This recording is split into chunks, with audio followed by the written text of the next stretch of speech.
Welcome to Only Murders in My Mind, a Random Thought production. Hi, I'm Carol Bissett, a crime writer, and I invite you with my co-presenters, Liz Hedgecock and Mike Jackson, each week to our conversations on all things murderous. Hello, it's that time of the week again, and we're here with our latest episode of Only Murders in My Mind. And with me, as usual, I've got Liz Hedgecock. Hello. And Mike Jackson. Good afternoon, ladies. What are you doing with your novella at the moment? Sorry, Mike. Why does that question, every time it's asked, make the pair of you burst into... We're just waiting to hear what that? you'll come up with this time. It's Ace. Well, funny enough you should ask, because recently I was having to think about this novella. Don't get too excited. I was merely having a think about it. Well, And- thoughts, I know, action, maybe. And I had this idea of a novella whereby... I like writing short stories, so this novella, when it's written, is in some ways it's going to be a series of short stories that somehow are linked. And one of the ideas I've had is to have three characters somewhere. I need a setting Somewhere. for them. Yeah, I need a setting for them. Right. Where- Listeners, you know what to do. Please give Mike suggestions for a setting. that would be The very weirder helpful. the better. That would be even more helpful. And to have these three people bouncing off each other, but having something that links them together. Yeah. And I reckon if I did that, and each chapter was about 1,500 words, I'd need 20 chapters, possibly more, 25 chapters. Yeah. But it could be a work in process, couldn't it? You could do it over 12 This months. novella has been a work in progress, progress for some time now. But that's not... That's, Has it been in progress, though, or has it just been sort of sitting there? Depends on how you Does define. it have a physical being? It's an idea in my head. How physical do you want it to well, be? the whole programme's called Only Murders in My Mind. So Yes. therefore, Only novellas in Yeah. my mind. Yeah, Yeah. but- That could be a spin-off. Yeah. Exploring Mike's mind. Blimey. do, yes. Well, I'll get on to our what we're going to talk about today. Nah, which let's is, just carry on talking Yeah, about yeah, Mike's Mike. novella. It's much more fun. espionage and spy thrillers, where crimes are committed, or maybe not even. And there's a lot of them about. And I've got to be honest, I love a good spy thriller. I really do. Ooh. So what's your favourite? Do you have a favourite? Or Well, do you have an author that you like? Or it's a guilty pleasure, but I do like the James Bond and the Bourne Identity. Born Identity. And yes. the Mission Impossible, all those sorts of things, which aren't really crime. Well, they are, but it's international crime where Yeah. people are going to blow up the world. It's that thing where people think that, espionage is sort of different from crime, but I think it's a different scale. Is that fair to say? I think it's more political crime. Yeah, 'cause Yeah. it's quiet crime, can't it? Yeah. Espionage, sort of done on the down low. Yeah. I'm down with the kids down low. Well, I think the thing is, you can have this political mysteries, this espionage, these thrillers, and whether the crime is not big business or anything, it's usually more political, but invariably somebody gets hurt, murdered, injured. Something goes wrong. If you think of all the spy thrillers that we've read or watched, I doubt if we could think of one where somebody hasn't been killed. Oh yeah, Even if it's been poisoned with an umbrella tip because they are somebody's moved away from another country or whatever. It's still murder in one way or the other. And we have seen in this country real spies Yes. being killed by we talked a couple of weeks ago about unusual modes of murder, and I'm thinking, was it plutonium was it Was it polonium? polonium? It was polonium. One spy was killed by in this country. And years ago there was the poison tip of an umbrella. Yeah. being And there was used. all the business at Salisbury, of At course. Salisbury. Yeah. So, as we've said before, fact is stranger than fiction. Yeah. And when we write our stories and people go, well, would that really happen? And you go, it could. Yeah. Yes, and possibly already has. Probably already has. I think one of my favourites is John le Carré. Oh, yeah. Um, Tinker Tailor Soldier. Yeah, his stories are. I always find they're very, very slow, Uh-huh. almost Yes. ponderous. But Yes. there's something. I know when the first time I watched Tinker Tailor Soldier Spy. Mm. it's what you might almost call a sort of slow movie. There was not a lot of talking happening, or if the talking was happening, it was all very sort of almost ponderous, almost you think, come on, get a move on, sort of thing. But that's just the way this whole story is put together, the way he writes. It's not meant to be quick paced. There was an undercurrent, though. Yes, Often Yeah. there, yes, which is what kept you reading or watching if you watched the film, because Yeah. you kept thinking, but it's a real contrast to something like James Oh. Bond. In James Bond, everything happens 110 miles an hour, Oh, yeah. and you can't believe any of it could possibly be true. John le Carré, because it goes along at a much slower pace, you could think, I could imagine this happening in Whitehall or in Berlin. East well, Berlin. this is it. It's the exchange of prisoners, isn't it, on the bridge? Yeah. They from east to west, Yeah. and are they going to get across, or is a sniper going to take them out? Oof. Those sorts of things, yeah. So Mhm. really interesting. So which version of Tinker Tailor Soldier Spy did you watch?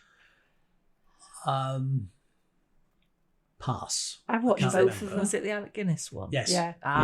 Yes. I've Yeah. watched both of them. They both had merits. Yeah. Okay. So how did they compare? I think Is it the Gary Oldman one that you... Yeah. I think Yeah. I think it was a little bit faster in pace, the modern one, just Yeah. a little bit. I think there was a few more curveballs, made more. You were aware of sort of things that could go wrong more, whereas the original one was you had it pinned down there. It was you knew something was going to happen, but you weren't sure when, and it didn't matter. But it's all very dark. Everybody wore grey suits. Yeah. All the buildings seemed to be grey everywhere. The whole thing seemed to be very dark and mysterious. Bit depressing. Depressing. Mm. Yep. Yeah, sort of the gloom. But I think a lot of post-war countries were like that, weren't Oh they? yes. Yeah. They were trying to recover from the war, sort of thing, and there was this Cold War going on, and there was a lot of things going on behind the scenes that that we didn't know about, probably didn't want to know about. What are your favourites, Liz? Oh, well, I'm going to go for the modern one and go for Slow Horses. Oh yes. Yes. I've not seen the television programs, but I've read the books. Gary Oldman again. Yes. So I don't know this. Right. cornered the market in Spy People. I Yeah. It's strange. It's almost like the misfits from MI. think. Yes. Is it MI6, MI5? Does it really matter? MI5, I think it is. But It's- the they've been idea shipped off to is, this if you're a dilapidated failed building. spy, you get shipped off to Slough House. Yes. right. And they're nicknamed the Slow Horses. This is. yeah. And then they get involved in stuff that they're not meant to get involved in. And then Diana Taverner usually it's like, what are you lot doing here, Jackson Lamb? And, Jackson Lamb's just fueling the fire most of the time. Like So- new tricks, the men that come out of being retired to solve cold cases. But Yeah, except this. I think this lot they've not really got a purpose in life. No. They've already sort of been shoved to get out of sight, out of mind. sort Yeah, of I mean, thing. basically, I don't think they can fire them. No. But what What do you what do they're with trying to do is make their work life so mind-numbingly boring that they leave of their own accord. yeah. That's what that's what Jackson Lamb's job is. He's presiding over this lot. And he does make their life misery a lot of the time. He's an unpleasant man, isn't he? Oh yeah. And you get the full force of that in the yes. in the adaptation, Yeah. definitely. Yeah.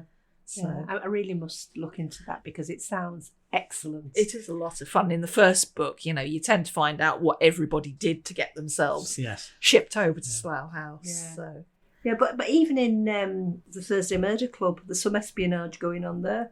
of course, yes. Which is very subtle, but one of the characters has definitely been in the Secret Service. So, I mean, MI5 and MI6. MI5, I mean, military intelligence, isn't it? That's what the MI stands for. And somebody defined MI5 as the people that gather the information and MI6 are the spies. Oh, right. I don't know whether that was a broad sweeping statement. Yes.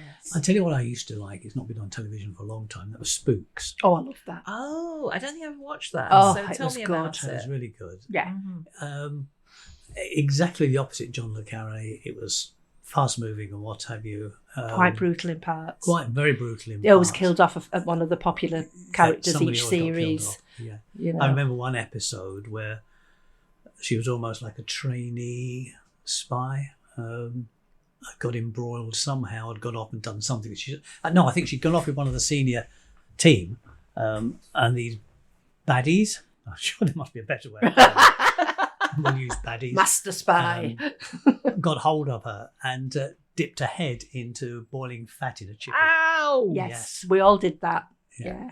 But they blow characters up, popular characters, yes. on a regular basis. You know, and there was always this thing as well when you or the double agent.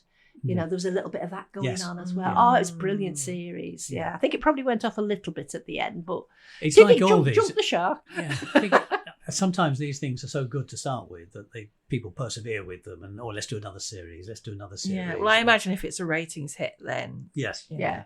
But I think you often find that by the time you get to the last series, you can see why they decided to. It's run the halt. It's course. run the course. Yeah. I must admit, I felt like that with BBC Sherlock. Yes. Right. Yeah, the last one or two episodes were strained. Yeah, I felt the last series I spent most of my constipated. time shouting at the TV, going, "Come on now!" Yeah, we did as well. It's funny that. Yeah. I can watch the first. Were there 3 or 4 series?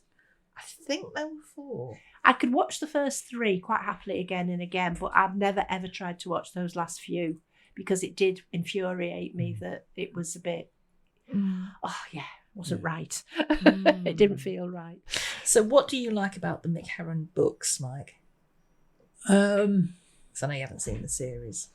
I think it's the quirkiness, because when you look at it, there will be these people in any organisation, let alone somewhere like MI5, MI6, that for some reason or another don't fit in. They're not part of the team, and what do you do with them? And the fact that somebody has found this building that nobody's used for a long time, it's falling apart, and think, let's ship them over there, out of sight, out of mind, and it just makes for a whole setting. Now I'm looking for a setting, aren't I, from my novella? Anyway, Yes. Well, actually, I believe the building where they film it has been up for sale. There is you it? go. Yeah. You need to do some research. yes, Yeah. but that they create everything about it is such that it shouldn't really work. These people have got nothing in common. They don't like each Except other, for being failures. except for being Failures in quotes. Yeah. Jackson Well, that's the Lamb- thing that ties them together. They're all stuck in this, hell where they're being tormented by Yep. Jackson Lamb. Dante's level of He'll hell. do things like get them looking through the last 10 years of parking charges in Camden. Oh. Yeah, so it really is bad. I mean, he devises these awful things for them to do. And again, he's another one that the bosses wanted to get shot of, so they put him in this place. Well, it's a loose cannon, Yeah, isn't it? the building itself is dilapidated. Yeah. So the whole thing is just so, in some ways, bizarre. Yeah. It's cleverly thought of and makes for a good story. And you can see a little why- bit different, isn't it? Yeah, and you can see why it became a film, because you can picture the building, you can picture these characters. Yeah. And the thing is also, they're failures in quotes again, but they're also the underdogs. And you desperately want them to prevail. Yes. And Always. the other thing is, I think about, everything and everyone is fallible. Yeah. So you've got you've got MI5, MI6, whichever one it is, and all the people there. And of course they slip up too, And sometimes it's a case of, well, are our plucky underdogs going to win this, or is the big official machine going to get there first? Yeah, we always want, you're right, we always want the underdogs. Yeah. Sometimes even when the underdogs are the baddies. Because the thing is, What Jackson to win? Lamb has got his own agenda. Yes. And it's not necessarily the same agenda as the people who are paying him to do what he's supposed to be doing. Sounds But great. again, they can't get rid of him. No. And to a certain extent, he doesn't necessarily protect his team, but he is protective of them if anybody else Yes. You know, he can have a go at them and make their life misery, but And nobody frequently else. does. Well, Nobody that's else is like going to do sibling that. thing, isn't it? I can punch my sister, but you're not Can't. punching Yeah. her. Yeah. Yeah, so if you haven't watched the series and you've got Apple TV, then absolutely go watch it. I really must get Apple. There's 2 or 3 things on Apple TV that I believe want they're to filming watch. series 4. Oh, are they? So, yes. Oh, right. It must be a good selling point for them, though, mustn't it? Things like that. They don't seem to have an awful lot, but they have some really good. Yeah. We're not on commission from Apple TV. We're Can not. I just? Although can I Apple just TV, say, if you want to, you know. If you want to sponsor the show, please get in touch. Yeah, that'd be really nice. That'd be super. anybody that we promote in our show is just done because we like them, Yes. admire them. We do not get any Sadly, we don't financial get reward. We backhanders. don't. No. Should we talk about Porsche? Oh, the other thing is Mick Herron's other series, I think it's Zoe Bohm. I haven't read any of them, I will say. They are going to be starting filming that with Emma Thompson in it. Oh, right. So I don't think I've read. Zoe Bohm. I can't tell you anything about it because I've not No. read them. I think I've got On Cemetery Road sitting at home. I think she's a private investigator, so it won't be quite the same setup. No. But there you go. There's the That's news where you are. Another one to watch. Potentially. But yes. So, yeah. Should we talk about James Bond a bit? Yes, Because why not? We always talk everyone about knows James. Bond. Always talk about James. Yeah. Films or books? Oh, I've never read a book. Never read a Yeah. Fleming book. No, but I've not. probably watched all the films. Yeah. And some I think more I than must once. have watched all the films except I haven't watched all the Daniel Craig ones. Oh no, I think I've probably watched them all. No, I might have It's missed. that escapism, isn't it? Yes, Mm. yeah. Mm. I don't know whether the latest one. I can't remember. I whether I've really watched that. enjoyed No Time to Die, I have to say. I thought that was a cracker. Yeah, But yeah, Quantum of Solace, I'm like, that's 3 hours of my life I'm never getting back. yeah. Which is the one where he died. That But spoilers. Oh, sorry. Well, he dies all the time, doesn't he? They just bring him back Well- looking different. Well, he doesn't die all the time. He generally doesn't die. No, that's true. But there we go. But, yeah, I've read the books and have they're you? quite different. Did you say in the previous episode that they're not very long books? They're not, no. They're I always imagine them being like this thick. no, they're Oh, no. like. For those that No, can't they're see my not fingers, like- I'm 3 inches. they I was are about novella. to say they're yay big, which of course is very helpful for you people listening to us. But yeah, I'd say they're maybe 40 or 50,000. They're not long right. books at Yeah. all. And the interesting thing was Ian Fleming was very, very involved in, how it was going to be marketing, what the cover was going to look like. He had very definite ideas about that, and he Yeah. would fight his corner. It wasn't like, I'm just going to write these and let you get on with it. Because some of the covers are iconic, aren't they? Oh They're yeah, Oh, the, yeah. the, really. yeah, the original ones. Yeah, Yeah, sort they're of super. art deco-y type. Yeah, all those, those amazing kind of lurid 50s Yeah. or 60s covers. Yeah, Yeah, those ones as like well. red with black on and things like Yeah, that. I mean, you read some of them. I mean, some of the films that are, have the same title as a short story, but, the plot is completely Yeah, different. I mean, they're not all like that. Some of them are much closer. So I think You Only Live Twice is one of the closer ones. But yeah, they're not they're not overblown in the same way as a lot of the films are. You Yeah. can see what I mean. They don't jump the shark in the same way. no. And I think that's quite interesting how an adaptation could be so very different. Oh gosh, yeah. I mean, we've talked about this a bit before with regards to Agatha Christie and the various Hercule Poirot. So Yeah, I mean, they had to, didn't they? They had to make the films this spectacular event. And as we've said before about putting gadgets in, people love the gadgets. yeah, and it feels like they've become something quite different. Yeah.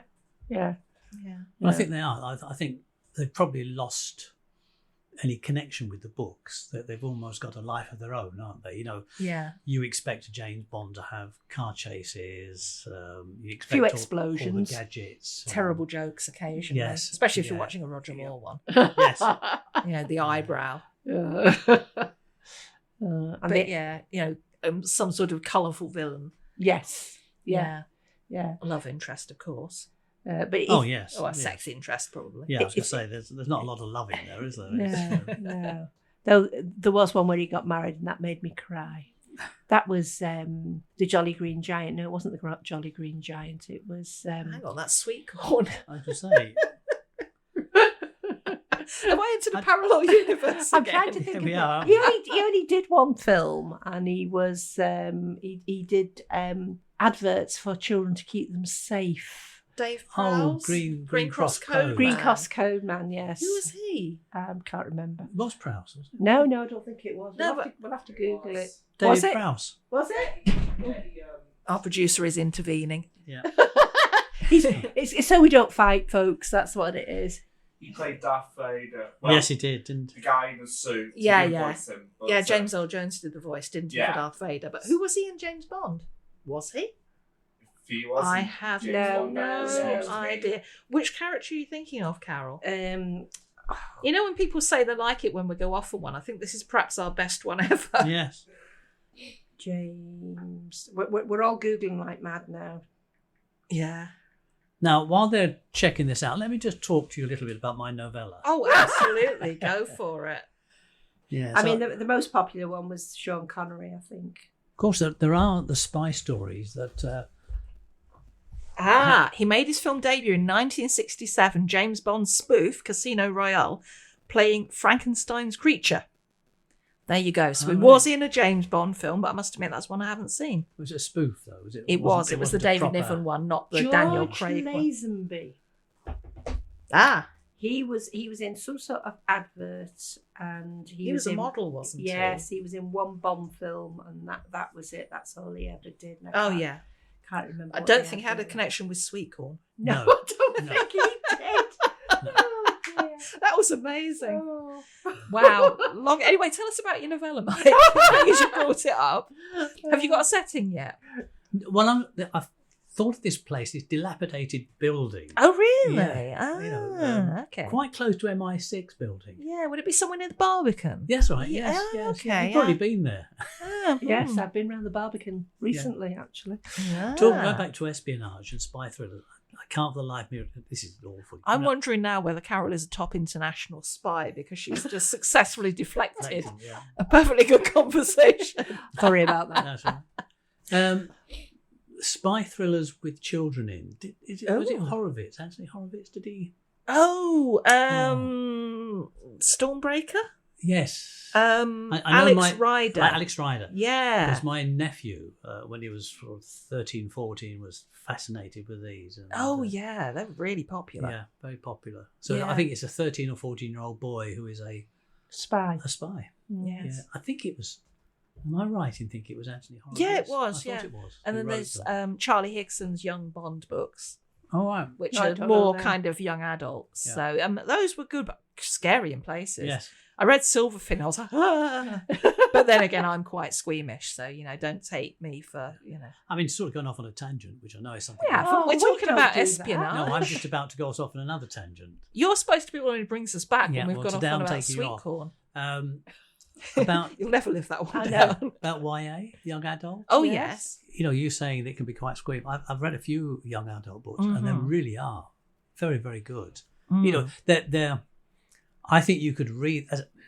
I know they come with that young adult genre, but I think many of them you could read as an adult, and I'm never quite sure what pushes it into the YA genre rather than an adult book. So, were J.K. Rowling's young adults?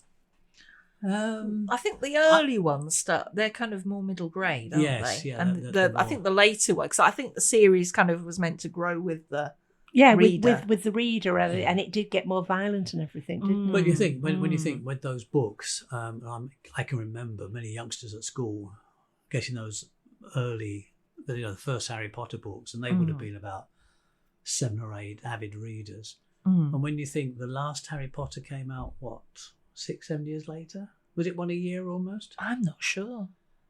Some of those 7-year-olds started, some of those sort of grew up with it, so they Yeah. were in that sort of teenage age group I when think they that- were reading the later ones, which were Yeah. more bloodthirsty. Yeah, was gonna and complete doorstops. Yes. Yeah, I was going to say, I think the later ones, she might have had bigger gaps in actually between writing them and them being written. Yeah, because didn't she have to check into a hotel to finish off one of them think because she she just did. wasn't getting it finished? Yeah. Yeah. I think I remember that. Yeah. Oh, poor Yeah. woman, deprived. And, Oh, absolutely. Yeah, Best with suite in room the Hilton. service. Yeah. It's a hard life. So if anyone wants to put me up in a hotel while I finish my latest, then, Well, if somebody puts me up in a hotel, I might start my novella. Yeah. Sorry for laughing, but, Right, so espionage. What more can we say about it? I don't know. I think for the first time we are actually sort of almost running out of. I think we're good. I mean, I know somebody who I have read once or twice, James Patterson. Yes. Often, a lot of his books come in under that umbrella of, spies, espionage. Mm-hmm. But he's a strange author. I've read a couple of his more detective books. Yeah. And they've been okay. But apparently he's one of the most borrowed books in libraries in the country. Ah. And I'm Why not do you sure. think that is? Do you think that's because there's a lot of them? I think it's because there's a lot of them. Yeah. I suspect also if you're the kind of reader who wants a very particular thing, and you know that here's an author with an awful lot of books that I can work my way through, and that's what you like doing, then, I think they're an easy read as well. I've never read one, so I can't I've read a comment couple. on that. They're fast-paced. Yeah. And I don't mean easy in a derogatory way. I just mean an easy one to get into and to get through. Yeah. Well, I think that there is a particular skill in writing a page-turning book that's a quick, easy read. And I think sometimes that's underappreciated. Yeah. I mean, I've been reading a book and it's.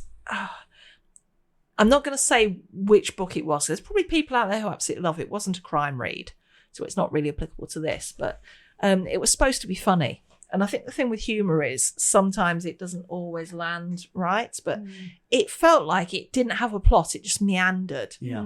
And it took me ages to get through it because I think, I just don't know where this is going. Things just happen with like knitting with soup. Yeah, it was very like knitting. And then, it referenced the pandemic towards the end, and that was what really finished the book. Yeah, right. And it was like, well, it wasn't anything the characters did. It was just, life happened. Let's finish the book there. I mean, it felt very odd. And I think there is a particular skill to steering a reader through the book that isn't necessarily appreciated. Yeah.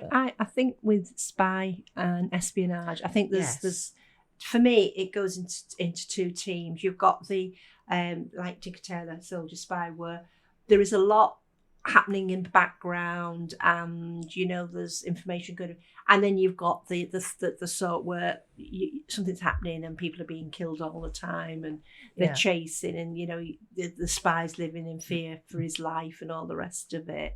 I mean, and they're good. I enjoy them. I really do. But it's the ones where like there's maybe a scientist and his family disappear. And they're saying to him, well, you come and work for us and your family will be fine. That subtle threat that you've got with it. And then sort of MI5, I've got to come and find them, or MI6, I've got to rescue them, that sort of thing. I do enjoy that side of it. Again, you're going back to things like spooks, that sort of thing would happen on a regular basis, wouldn't it? With spooks. I'm not sure how popular they are nowadays. What, the subtle ones? No, the espionage. Oh, generally, yeah. Generally. I mean, Slow Horses does amazingly well. It does, doesn't from it? what I understand. Yeah. Bond always does. Bond always does. Yeah, I mean, John le Carré, obviously. Yes. But yeah. I mean, a kind of a strange example, I suppose, was has anyone read Destination Unknown by Agatha Christie? And that's sort of a bit espionage-y. And you have a woman who I think has she's survived a crash, I think it is, and she's escaped with her life, and she's quite depressed. And anyway, she gets kind of recruited to go and infiltrate. See, it's not very Agatha Christie, is it? No. To go and infiltrate like this setup in the desert, this scientific facility. Oh, it isn't like her. No, and I mean it's a really interesting book, but it doesn't read like an Agatha Christie at all. It's a funny one. Maybe it was one of the days when she was fed up with Hercule. I think she was trying to write something kind of fashionable. Yeah, something different. But again, it's that sort of, is it them? Is it them? Who could it be? Sort of thing. I think a lot of espionage, it's the kind of not quite knowing who's on your side or what will happen, and that uncertainty is, so it could be this or it could be that. And you've got all these things going on in your head. That sounds think. interesting, actually. Mm. Do you think that the people that have been most successful at writing do have an intelligence background? Because some of them have worked in they've got... William Fleming was he worked in the position. he worked in yeah. MI5. And John le Carré Yeah. as Yeah, well. he did, yeah. So, yeah. Possibly less so now. I mean, once upon a time, I would imagine it would be very difficult to do any research. And they'd have to be Mm. careful about what they printed because Yeah. of the official Yes. Secrets I Act. mean, Yes. once upon a time, you would never know Yeah. who the head of MI5 or No. MI6 Mm. were, but now Yeah. We everybody do. knows. We do Yeah. know they are. They Of course, now you've got like people like Stella Rimington, who's Yes. a novelist Yeah. now. Yeah. So Yeah. yeah. Yeah, it must help, mustn't it? Because if you, as I'm just speaking, if you've got a background in a certain field, Mm. that knowledge must help you if you want to write a book. And I know a lot of police officers will end up writing detective novels and things. So when they're Mhm. retired, Yeah. not saying they're good, but they, Oh, some I'm sure of them lots are. of them are, Mm. but yeah. Some of them really are. Mhm.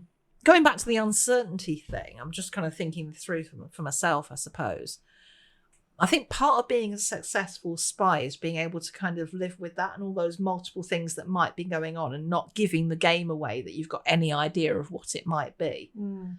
And, I'm just living my life here sort of thing. And just being able to stay calm while, anything could happen next. I'm most fascinated by the term sleepers.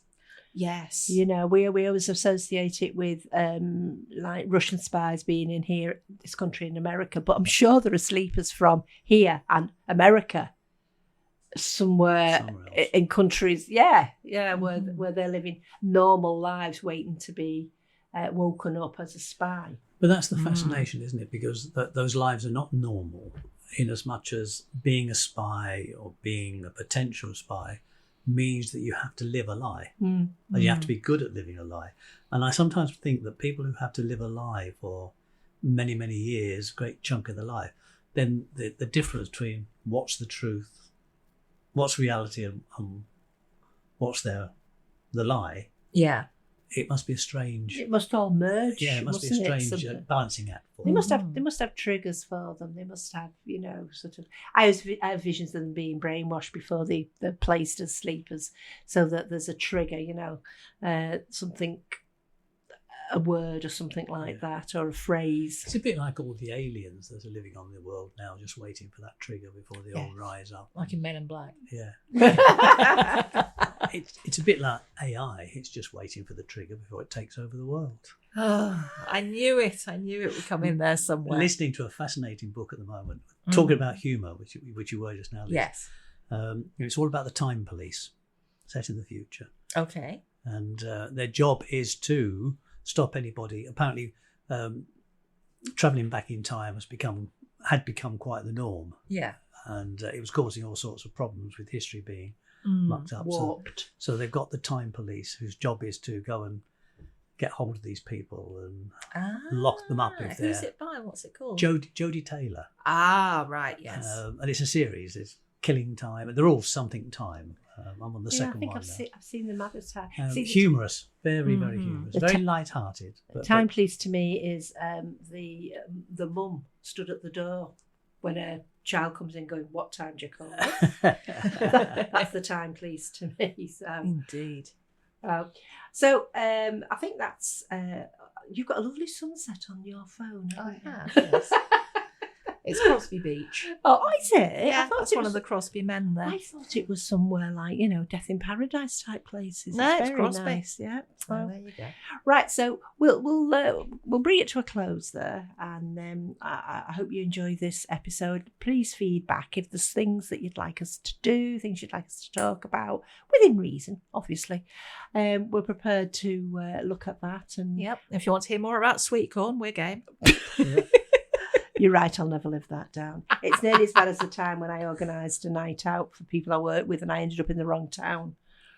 They all ended up in the right. one for another episode, definitely. Yeah, so See, I think this was some kind of masterstroke on your part. I'd like to know what you were doing in that other town. Oh yeah. Carol. Why you've misdirected everybody. Carol, this might be a good time to finish. I will. So hope you enjoyed this episode, and we'll be back at the same time next week. Bye, everyone. Bye. You have been listening to Only Murders in My Mind, a Random Thought production, produced by John Bissett. The music in Peril was composed and recorded by OM Studio Strings.